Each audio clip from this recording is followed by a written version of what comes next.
Dr. Jim. Welcome to the show. Thank you, Boomer. It's nice to be here. You know, when we were chatting beforehand, aside from getting to meet your entire dog family, we were talking a little bit about your experience with the Netherlands speed skating team, and I would love to just understand a little bit more from you. You know, what brought you to being involved with the Netherlands speed skating team, and what was that like for you? I would say it's more correct that I've been involved in the International Federation for Speed Skating, which is ISU. Mm-hmm. And I've been, at one time I was on the medical committee for ISU and responsible for putting in our blood testing program, or our hematologic passport. Mm-hmm. In addition to that, I've worked closely with the American, the Canadian, and the Norwegian national speed skating teams, both long track and short track. Mm-hmm. And in that way, I've ended up spending a lot of time at Heerenveen, for example, and a lot of other ice rinks around Europe. And also gotten to know many of the Dutch coaches and skaters and doctors and that sort of thing. Most recently, I was pulled into a case for Yara von Kerkhoff, she's a short track racer, and she got falsely involved in a little bit of trouble with her hematologic passport, and I was happy to be able to get her out of that. In terms of hematologic passport, just for those who are not aware of that, is that I'm guessing something to do with the blood testing experience, right? Yeah. Basically, in the late 80s into the 90s, or actually earlier than that, but let's just go with that. Blood doping became a problem in many sports, including speed skating, cross-country skiing, track, cycling, pretty much anything where you needed sustained activity for more than 2 or 3 minutes. And I ended up being part of a group that came up with a testing plan to deter and detect blood doping practices. In short, you can either get transfusions of your own blood or someone else's, or you can take these hormones or drugs like EPO that get you to make your own red blood cells. And so I was really the medical expert in charge of that with ISU. And if you're dealing with ISU, you're dealing with Dutch speed skating. Before we go down that anti-doping route, what brought you to speed skating in general? Because, I mean, you've been in the field for a while. Yeah, your Dutch audience will like this. I grew up in Wisconsin. I went to University of Minnesota, so we have a little bit of a Big Ten rivalry here. Okay, yeah. Well, I went to Madison, so. Oh, okay. You do have a problem, but anyway, I grew up outside of Milwaukee and near where one of the few ovals is in the United States, or was at that time. And my dad, who emigrated from Norway, had a pair of old speed skates that he used to use. And so we would end up going out and trying that just a little bit for fun. We, of course, followed everything in the various Winter Olympic Games as they were coming up. And then when I was in Madison, actually, I would go out onto the lakes and just to skate around. And Eric Heiden and his sister and his mother were out there training. So I hopped in with that. And so this is when I think Eric was 12. This must have been 1972 or so. And anyway, since that time have had a hand in U.S. speed skating, as well as that evolved into this anti-doping effort, and then being a expert for various kinds of training. Again, for the U.S., Canadian, and Norwegian teams primarily, but had some interaction with the Dutch. Did you at one time live in Norway as well? Yeah. From 1996 to 2002, we lived outside, just on the edge of Oslo, and it was great, and very much enjoyed that time. I was a professor at the sport college there, and I also worked for the Norwegian Olympic Committee. Very cool. So I want to go back to that anti-doping situation, because you mentioned earlier that doping's been an issue in sports for a very long time. And what sort of, I guess, was this something that was a personal passion of yours in terms of discovering these people that were doing it, but also, how did you begin to dig into that stuff? Because I believe the initial one was in Finland, right? Yeah, well, the first testing thing, yes. Growing up in Wisconsin, we did a lot of winter sports, and as I got to be pretty close to a national level in a variety of these things. And then having gone to med school and all that, I ended up being part of these teams more as a physician and physiologist, as opposed to one of the athletes.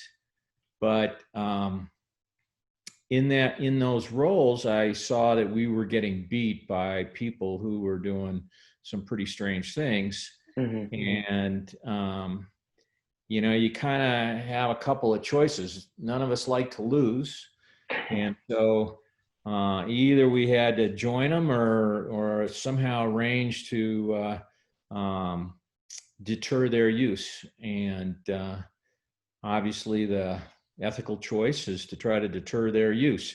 And so that was really what started the thing. At the time, there was no blood testing in sport, and there's no way to catch blood dopers without testing blood, some manner or another. So that was the first big political battle, and at the time, I was mainly involved with cross-country ski racing. And so so instead of ISU as a federation for skating, I was dealing with FIS, or the International Ski Federation. And we were the first to put in any kind of blood tests for a health check in our World Cup. But that in a way that was somewhat of a victory, and we first did that in 1989, and at the Lahti Nordic World Championships. And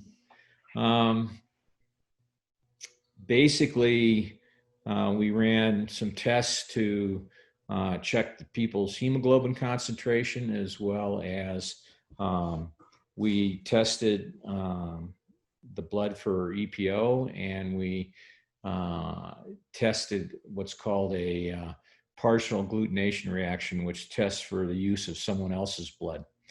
And we didn't catch anybody, or at least of the people that we sampled, they were all normal.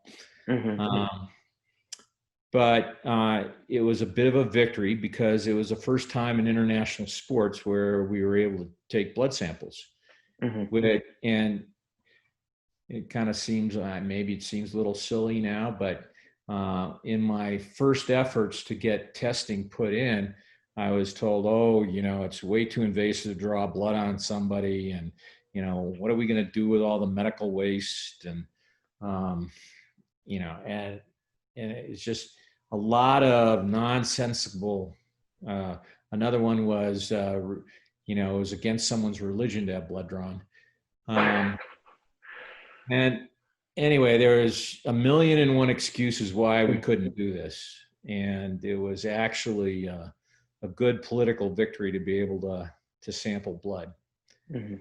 And, what's behind all this stuff is that when you're in the middle of these kind of competitions, by the time you're at an Olympic level or an international level, everybody's a good athlete and everybody's skilled. And there's a set of rules that people agree to play by. And it was pretty clear to me that there were particularly certain groups that weren't playing by the rules, and that wanted to do what we could to have them play fairly, as well as and that would then improve my athletes' abilities to be successful, because they really didn't have a chance otherwise. Mm-hmm. And if you don't mind, and I'm curious what your thoughts are on the current state of doping in sports, because I'm sure you get asked this question all the time. Like, has it been reduced, or are people getting, if you're willing to, people getting smarter about it, people getting more innovative when it comes to these processes? In general, I think things are much, much better than they were in the 80s and 90s. There still are ways to beat the system, and you find those on occasion. The other aspect of this is that one of the things that the hematologic passport kind of does is it's not designed to catch athletes doping. It's designed to characterize and identify when big changes happen, and then say, well, what's going on with this change? And in a way, it's like one of the automatic traffic camera boxes where, everybody's speeding like crazy a mile or a kilometer before that, but they slow down for the box. And so it's really like putting a speed limit on things. And then, so what happens is this is indirect evidence of doping. And so what happens is, if you wildly dope, or transfuse yourself with 5 units of blood or whatever, it's going to show up on this as a huge change. Now, if you transfuse a quarter of a unit of blood, the hematologic passport may not even register that this is something different. So one of the nice things about the hematologic passport is that it kind of confines the athletes that want to cheat into more normal behavior that they can get away with and not get caught. And so before you know it, they're kind of not cheating very much and not getting very much of an advantage, so that clean athletes can compete with them. One of the big things that I saw a lot is clean athletes coming in 4th or 5th, not winning their medal. But if the truth be known, they were actually the best athlete out there and the fittest athlete out there on that day. And it's a real travesty, both financially and fame and everything else, where they don't receive that recognition. So there's a driving part to it.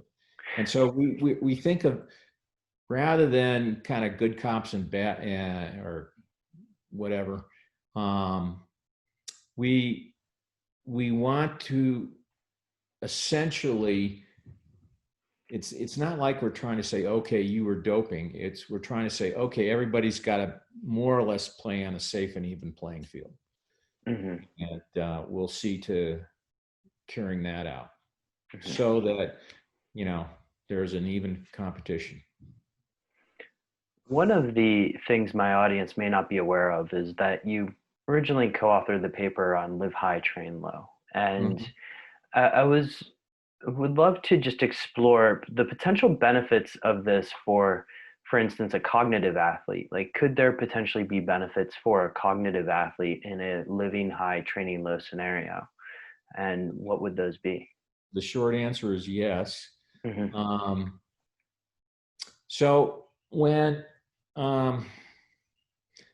people first go to altitude, it starts an acclimatization process.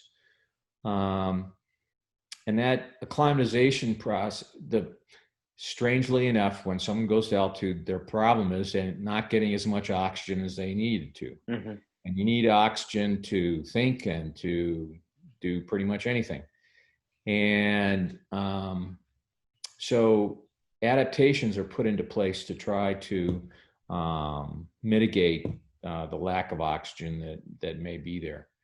And we know from some Russian studies in the Himalayas where Russian soldiers would have to go up into Pakistan and India and various places, Nepal, where they're at very high altitudes, their cognitive function would deteriorate such that they were not operational.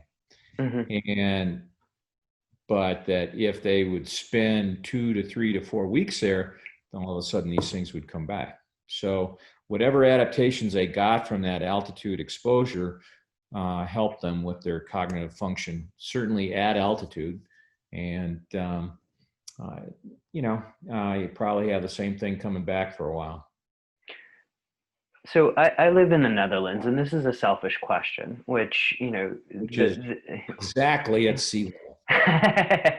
or below, right? The joke is that God built the world in 7 days, and then the eighth day the Dutch built the Netherlands, right?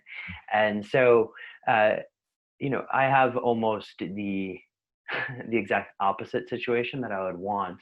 And in terms of mimicking this live high, train low for a my life is predominantly cognitive athletics, if you will, but I do still train like an athlete. Is there any way to mimic that? Like, are any of these devices worth it? Well, there are nitrogen tents Mm-hmm. that were actually first invented in Jyväskylä, Finland, by a friend of mine named Heikki Rusko. Mm-hmm. And the idea is that Finland and the Netherlands don't have mountains high enough to come and visit Park City. So Which I've been there and I love going there, but it's not exactly the shortest flight in the world. No, but there's a direct flight from Salt Lake to Amsterdam. I've been on that flight a couple of times, actually. Yeah. Anyhow, the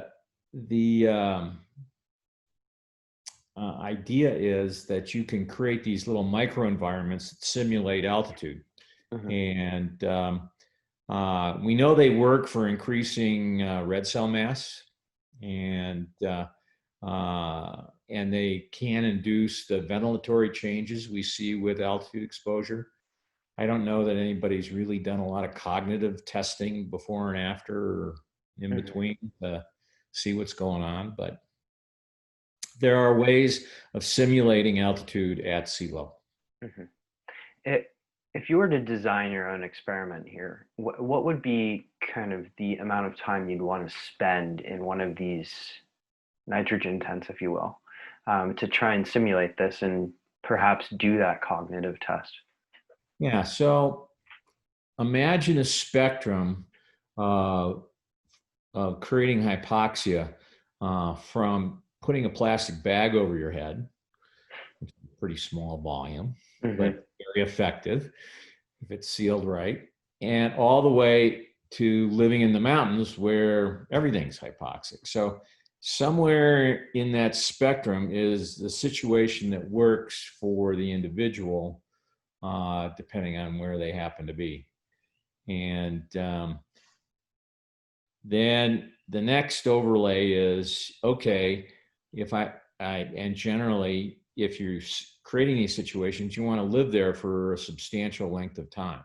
Mm-hmm. And so, if you're going to convert your bedroom to a nitrogen room, for example, the intention is to be there for months. Mm-hmm.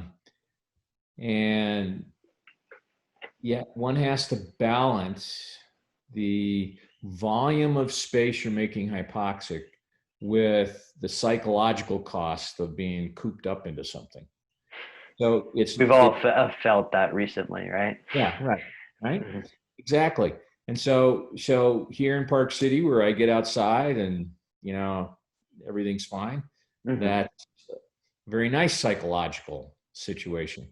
Where if I had to be confined to a room, I mean, that isn't so nice. And if that in that room it was you had to spend 12 out of 24 hours, maybe it gets doable.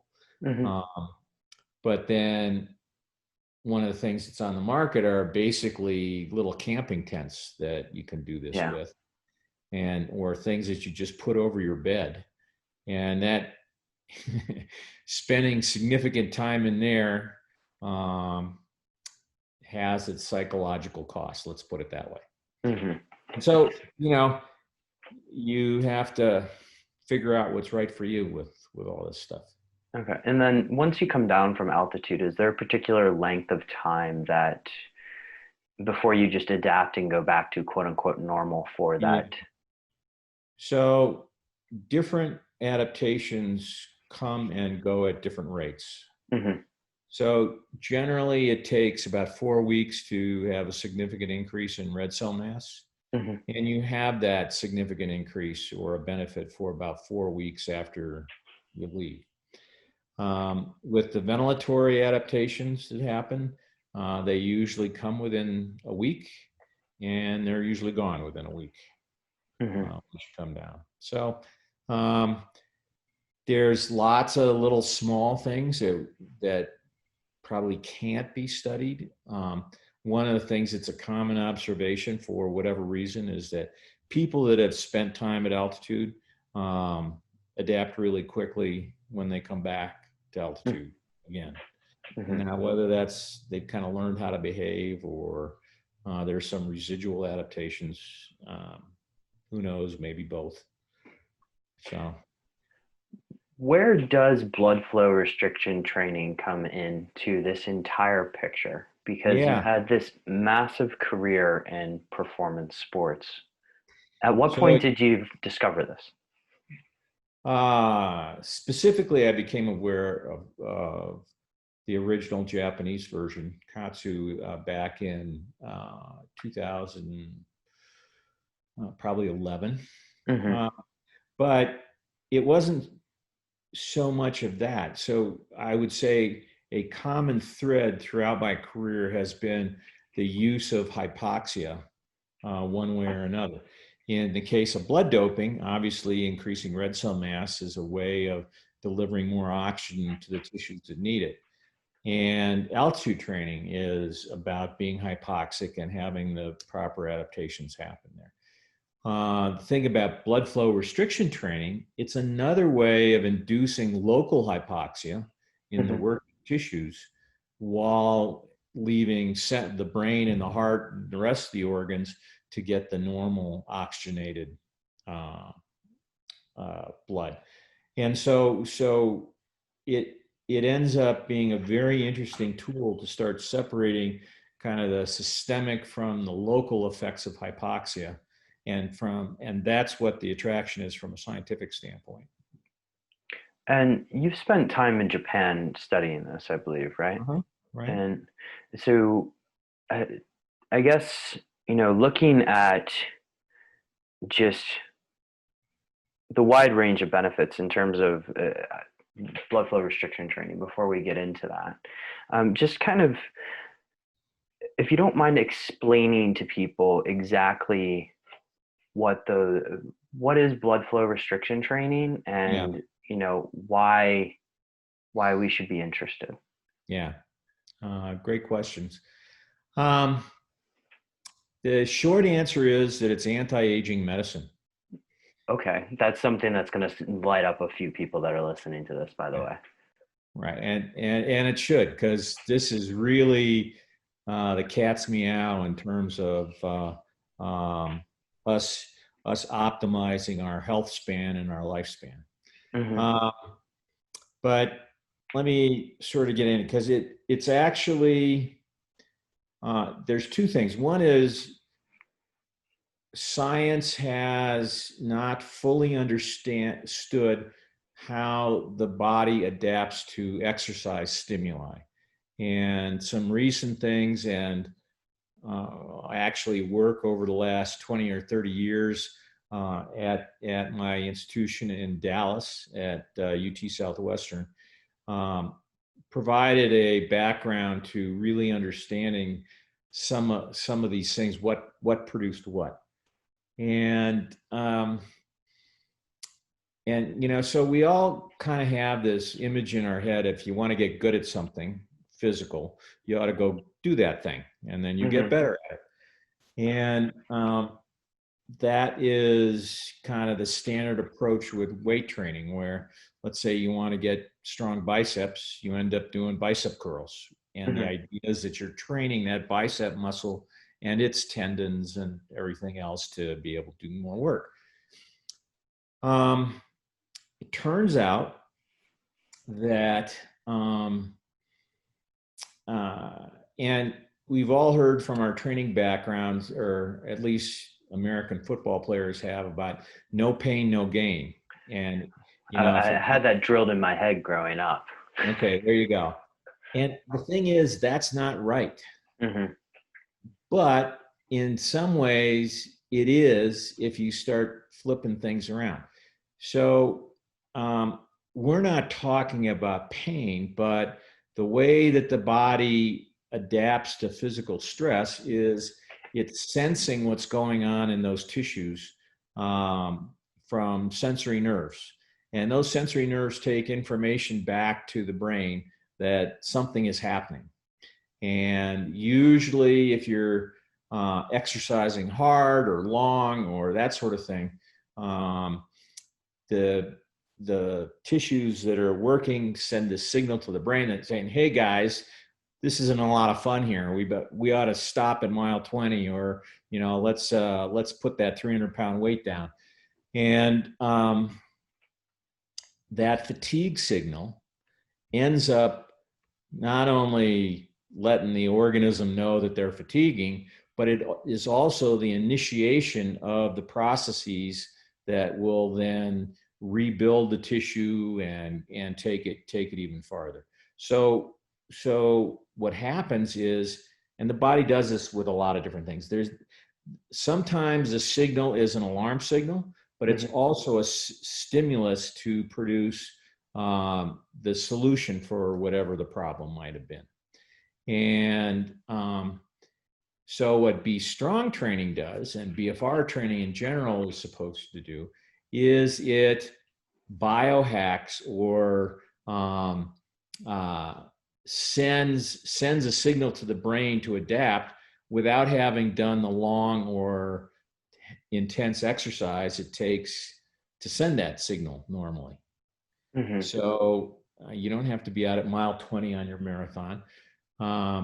You can, you were saying in 15, 20 minutes, you can get a full workout and profound feelings of fatigue. Mm-hmm. But it was from a combination of light, otherwise easy exercise, plus restricting or not letting the working tissue get all the blood and oxygen they need to sustain the work. Mm-hmm.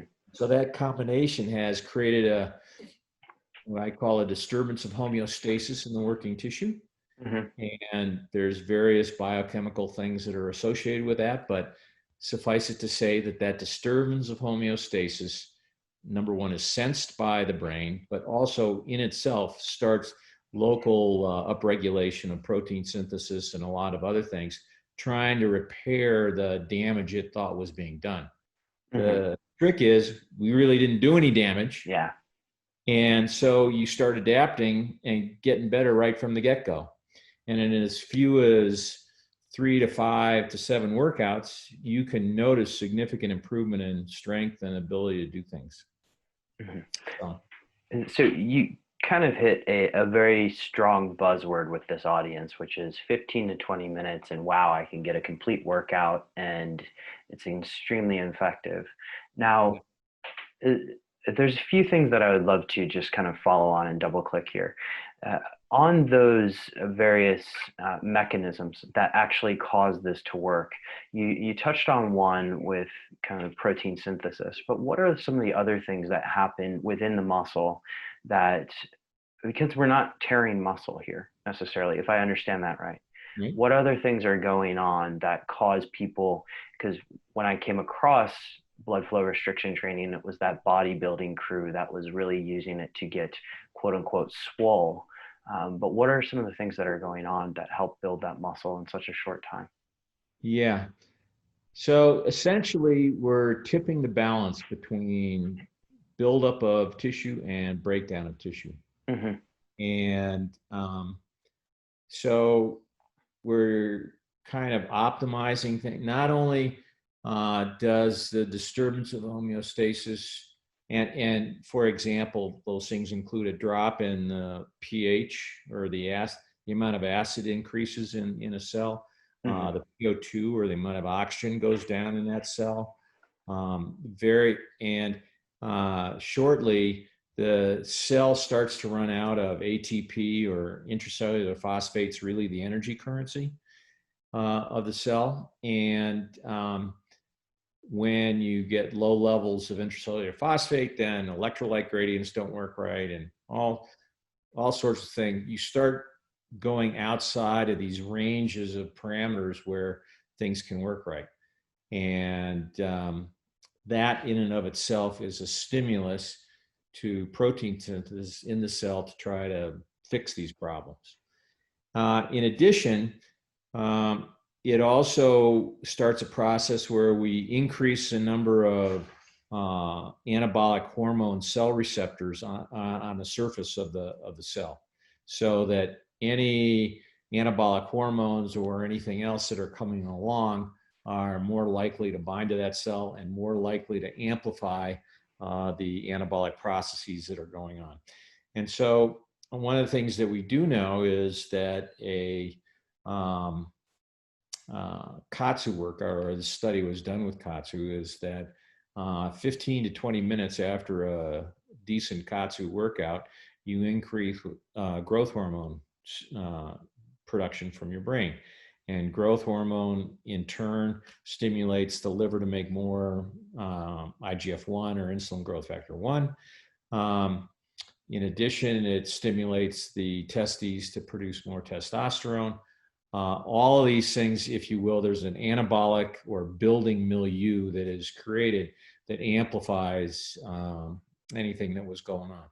Now, in addition to that, one of the things that we do with blood flow restriction training is we basically distend the veins and the capillaries, and not much happens to the arteries under the right circumstance. But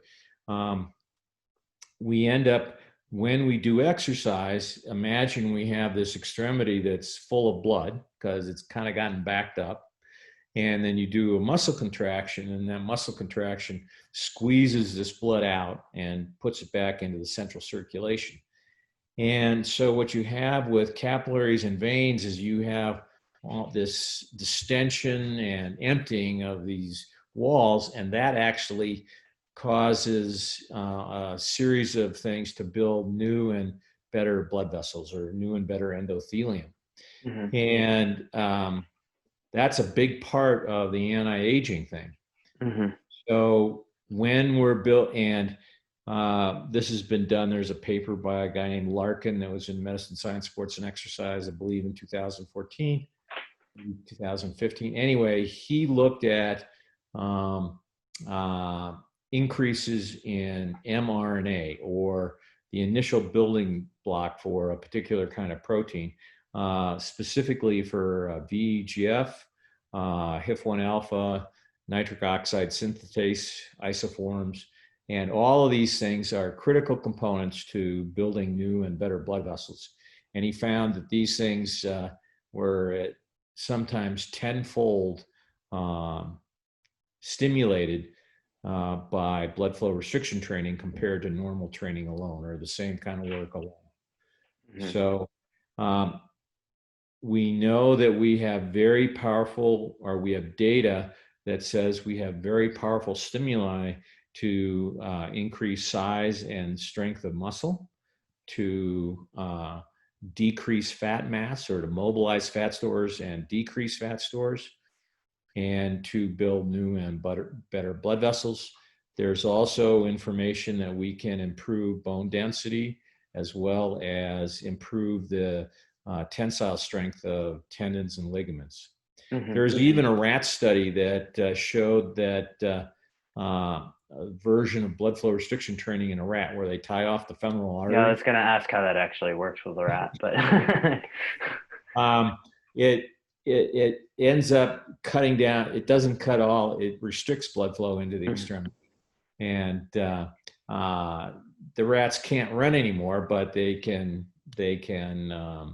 walk around just fine because of the collateral circulation. So, but what they were looking at in this study is they found that the density of nerve receptors on muscle membranes, as well as the number of synaptic vesicles on nerve fibers, was increased.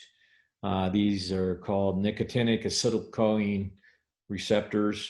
And the way that nerves transmit is that there's these little vesicles in the nerve ending that release acetylcholine into the space between the nerve and the muscle surface. And the acetylcholine goes and binds to these nicotinic acetylcholine receptors, and in that way propagates the bioelectric force or contraction that's about to happen. And they did this study in aging rats. Mm-hmm. And what we know that happens with aging, it's kind of on this lose it, or if you don't use it, you lose it idea, is that the density of these kind of nerve receptors was decreased with age in humans and in everything else. And they found a way in a rat to stimulate increasing the density of these things. The idea being that if you have more or a higher density of these nerve receptors, you're more coordinated, you can get more contractile efforts going and everything else. So nerves, bones, tendons, ligaments, muscles, blood vessels, pretty much everything in the extremity, fat, all of these things show adaptations that are associated with essentially anti-aging. Mm-hmm. So it's very, very nice story, actually. And I would say the crux is, and you point to this 15 to 20 minutes, the crux is we found a way. All of these adaptations happen with athletics, but you have to be doing, 100-mile weeks, or, doing things that by the time you get to be my age, you just can't do anymore. And so this, in a very time efficient manner, recreates the really good things that happened when you were able to do 10 hours or 20 hours of training in a week. Mm-hmm. And for those of us that have jobs and families and don't have 2 to 3 hours a day to spend in the gym. Yeah, exactly. So Be Strong is a solution to getting that kind of good regular exercise that stimulates adaptation to produce a good, healthy lifespan. Wondering if you're willing to just hypothesize or just think through this, if there hasn't been any studies, because some of the therapeutic effects you mentioned, things like improvements in vascularity, bone density, etc., have direct implications for some pretty large problems within society. Has there been any studies with effects of this on things like cardiovascular disease? I think osteopenia is a given, or osteoporosis, but those types of diseases. Yeah, some. They use Katsu for cardiac rehab in Japan. Mm-hmm. So, and they feel that it's better than normal exercise, partially because it's not as hard, and partially because you can get a better perturbation of the system with blood flow restriction training than you can normally. The other thing to say is that, and this is more of a North American problem than a European or Japanese problem, but there's something called metabolic syndrome or metabolic X, which is being overweight, having a high cholesterol, having a high blood pressure, and having a high blood sugar or diabetes. And this is a constellation of things that come from basically no regular exercise and a typical American diet. Mm-hmm. And, or I should say, a relatively high fat, high protein, low carbohydrate diet that ends up using a lot of animal products. But that's a whole nother story. Another episode with you, Dr. Jim, there. But there's preliminary data that a Be Strong training program mitigates all of these factors. It reduces body fat, it reduces blood pressure, it reduces or improves glucose control, and it improves lipid profile. So, but so does normal regular exercise if you do enough of it. And again, we get back to this thing of we've maybe stumbled upon a method for everybody to get in the regular exercise they need in a very convenient way, whether it's at home, at work, on the road, a hotel room, in a very short period of time to get the benefits they need from regular exercise to have a healthy lifestyle. Let's go into the Be Strong device because, well, we haven't yet, but you made some innovations on blood flow restriction training. Do you mind just discussing how the Be Strong device differs from anything from just like putting wraps around your arm to other things? Right. So that's, it's kind of funny. That's where a lot of this stuff started. Basically taking a judo belt and wrapping it around an extremity multiple times, kind of cranking it down. And that's associated with problems. And there's a lot of guys in the gym who are taking Cub Scout belts and everything else and kind of cranking them on and saying, oh, I'm doing blood flow restriction training. And it's not really effective and it's not really safe to do it that way. And so one of the first big innovations that Sato made was he actually used a bicycle inner tube, where he used that to inflate, and by inflating that to a certain amount or a certain pressure, he could get to a reproducible amount of blood flow restriction each time, from person to person and from within the same person from one time to another, where none of these previously systems that didn't really have a capability of being inflated or a bladder, it was kind of all over the place. You got it right one day and you didn't get it right the next day. And so that happened for a while. And then actually a bunch of people in the West started seeing what Katsu was doing and thought they knew what the device was. So they ran out and got a hold of blood pressure cuffs, which do have that inflatable thing. But blood pressure cuffs differ from Be Strong and Katsu in that once you put the blood pressure cuff on, the volume inside the cylinder that's contained by that cuff can't change. So it's what I refer to as a rigid system. Yeah. And then what happens is when you blow or inflate a bladder within a rigid system, something's got to give somewhere.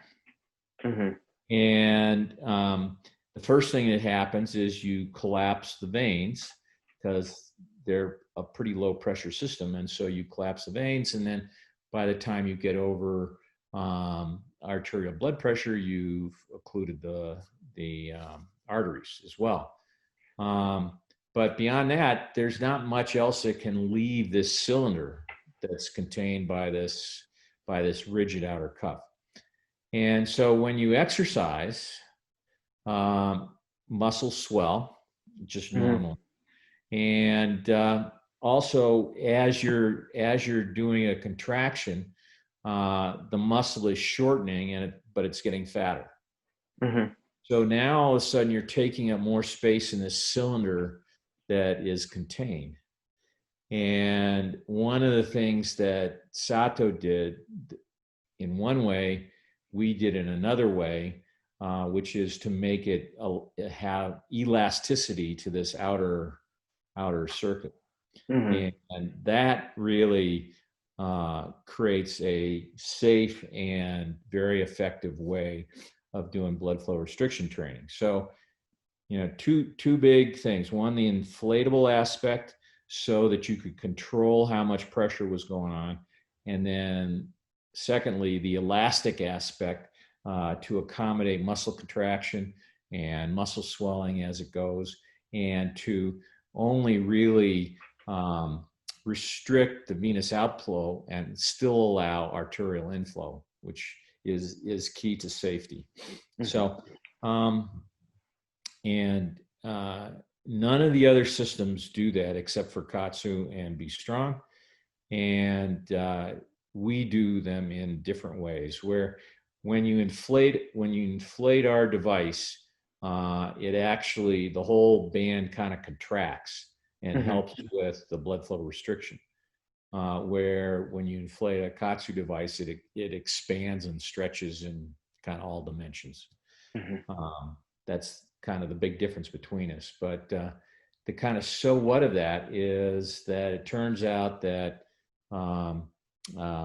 we're much better at the way that we have this design. There's a limited amount of contraction that can happen, and that's small enough so that no matter how high you run the pressure, really, you're not going to get any more compromise of the volume in the cylinder.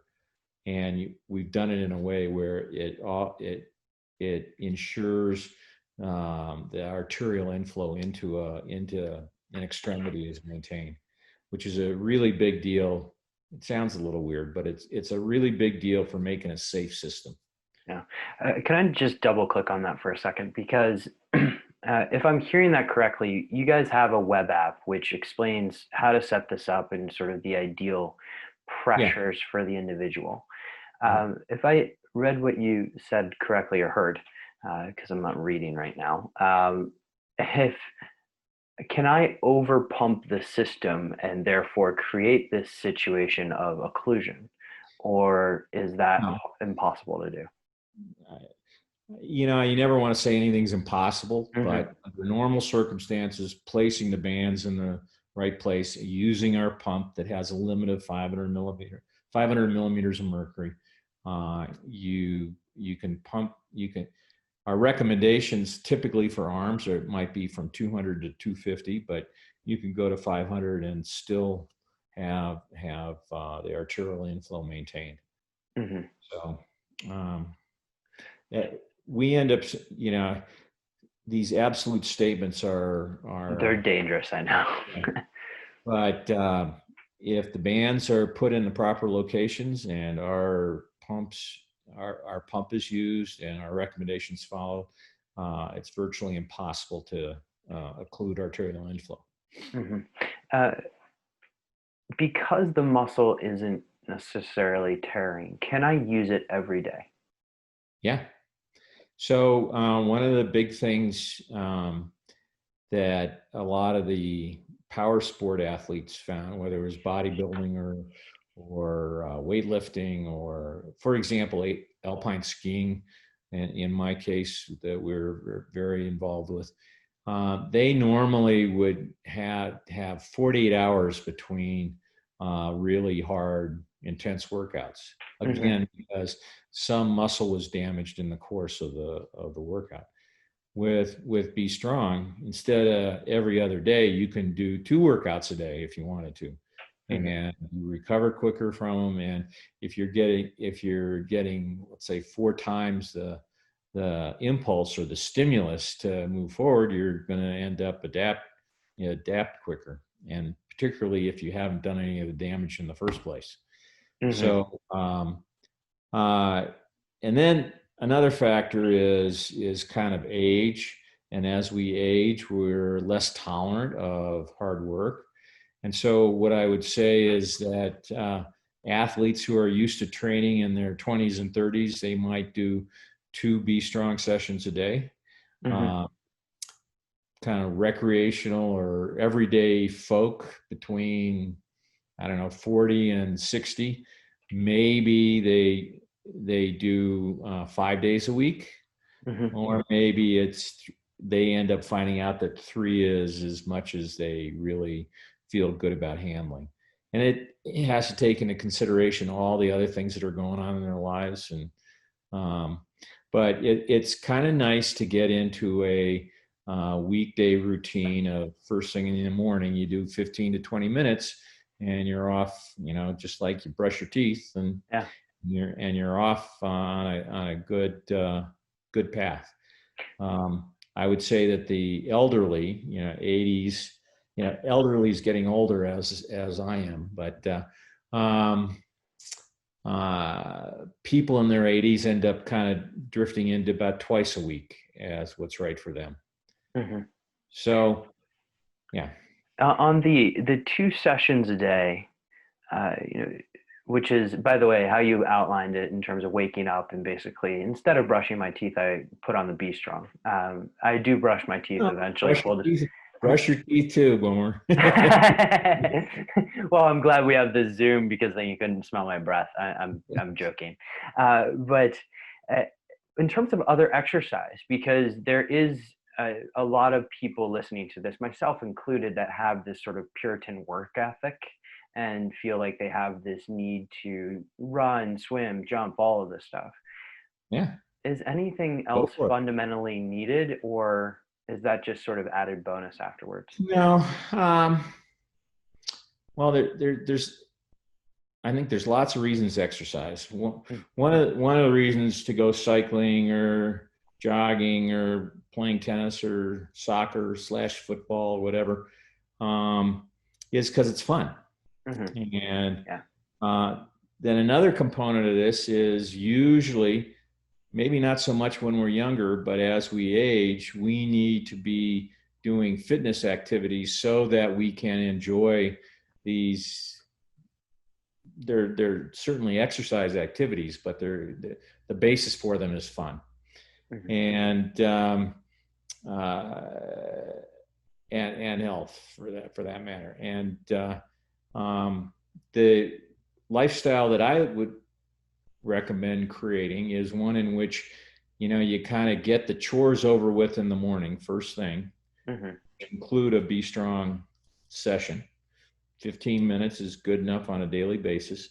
And then go about the rest of your day. And if that day called for a 10 kilometer jog, great. Or a 100-kilometer bike ride, great. Whatever the rest of your otherwise your life was about. So, what's the significance of the light weight? Because I did do powerlifting for quite a long time, and there is that inner egoic thing that you want to pick up something heavy, but with this, it's high reps, low weight. What's the significance? The other thing we're going to do with you, Boomers, we're going to paint your weights pink. And yeah, I am painting quite the image of myself, and I know this is the first time we've met, but I'm totally fine with pink weights. Let's do it. Okay. Here's what a lot of weightlifters and bodybuilders that have gotten into this do, is they may test themselves with normal lifting workouts once a week or once every 10 days, and more or less as a test to see how they're doing. And if they've been doing Be Strong, all of a sudden their max reps or their max, their 1 rep max is going up, and they're just piddling around with dinky little things. And generally we use, for those people that are lifting, we say that anywhere from 20 to 30% of 1 rep max is the right amount of weight, which for anybody that's really lifted, are you kidding me? That's ridiculous. I'm not going to get stronger doing that. But that's really the key here, because what we're doing normally when you're doing heavy lifting, maximal lifting, you have to recruit pretty much the whole muscle to get to move the weight, or whatever muscles are involved in the lift. And with Be Strong, what happens is we're just recruiting the easiest recruited fibers, and we're getting them because they're usually the most dependent on blood flow. But we've restricted that blood flow so they get into metabolic trouble, and they get to a point where they can't maintain. If the guy in the brain is saying, I want you to continue doing that, they have to use other fibers to get that done. And so before you know it, you start recruiting all the fibers in the muscle. And as you get deeper and deeper into fast twitch populations, they are less and less vascularized and get into metabolic trouble quicker than usually the most thing. And so you end up creating this disturbance of homeostasis and this cascade that goes through the entire motor unit. And that's the way that you end up stimulating adaptation and even the fastest twitch fibers.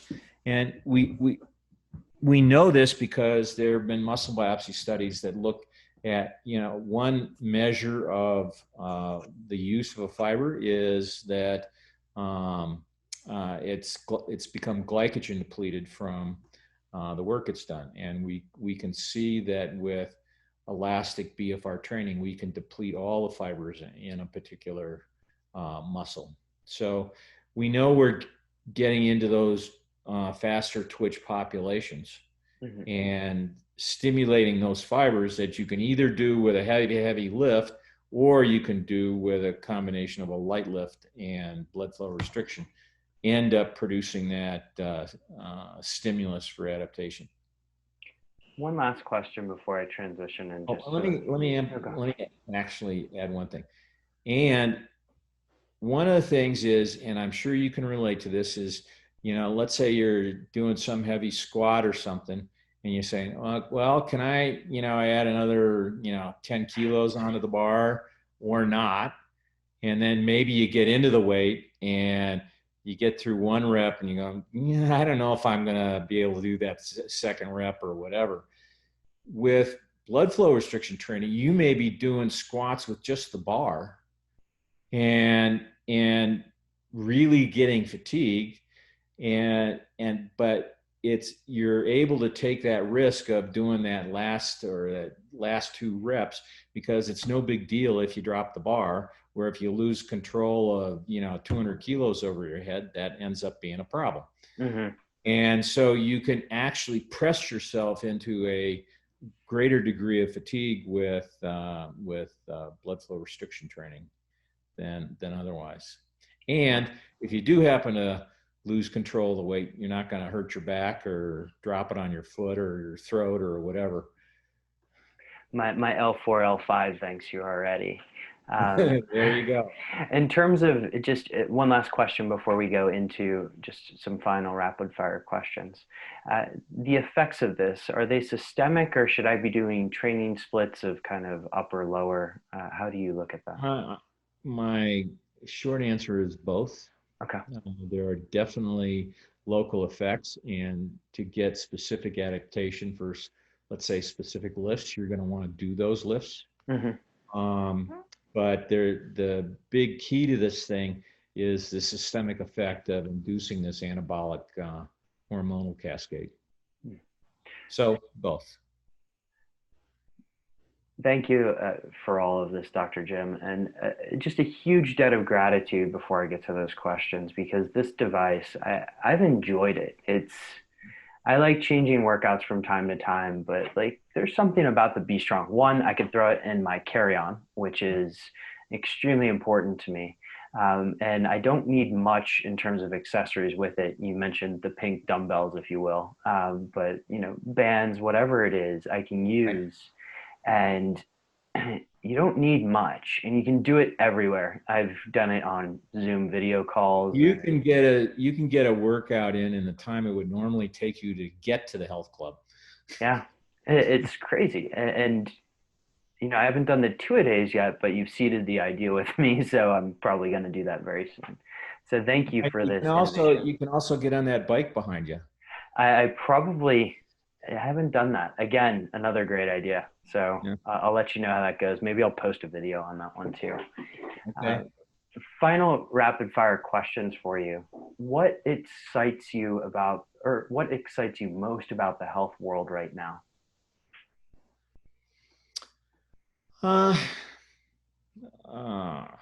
Okay. So,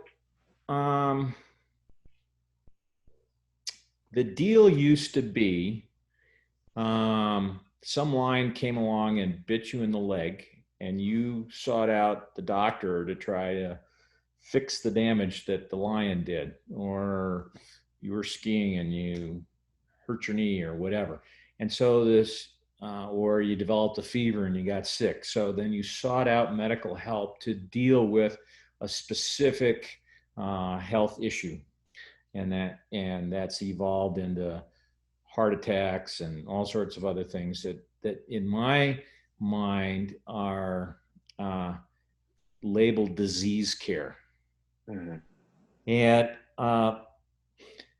what I'm excited about is that the world is transitioning into something that I would call healthcare, although it's a little bit different definition.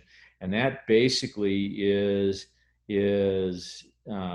prudent and responsible nutrition, as well as regular exercise in various forms, and then can throw in not smoking and not riding motorcycles and don't do drugs and those sorts of things that maybe sleeping a little bit. Yeah. So we're starting to transition into what we should all be about, which is maximizing our health span, while still dealing with the occasional pandemic that comes along, or heart attacks or that kind of thing from institution, or I don't know what you want to call it, that's been focused on dealing with problems as opposed to what amounts to preventive medicine or that sort of thing. And I think Be Strong has a very big place in being able to deliver that daily dose of exercise as medicine for the population, for pretty much everybody, and particularly for those people whose lifestyles end up making them press for time to get that stuff done. Book which has most impacted your life? I'm sorry, what? The book which has most impacted your life. Wow. Oh, there's a bunch. You can go with more than one too. Yeah, I think books that impacted I ran into these while I was in med school and in my residency. But things like Death Be Not Proud by Kubler-Ross. There's another book the title is Forgive and Remember, which is about and the old expression is forgive and forget, but here we want to forgive and remember, and it's about physicians in a medical center and what they have to do with the various things that they run into. Another set of books that I really liked a lot was done by Carlos Castaneda about it's about a basically Southwestern and Mexican shamanism and ways to achieve spiritual perfection that I think have served me well. A couple other philosophers, I don't know. I don't read a lot of novels. Just the things I read are generally scientific papers, and I don't know that they move me terribly. What's your top trick for enhancing your focus, if you have one? I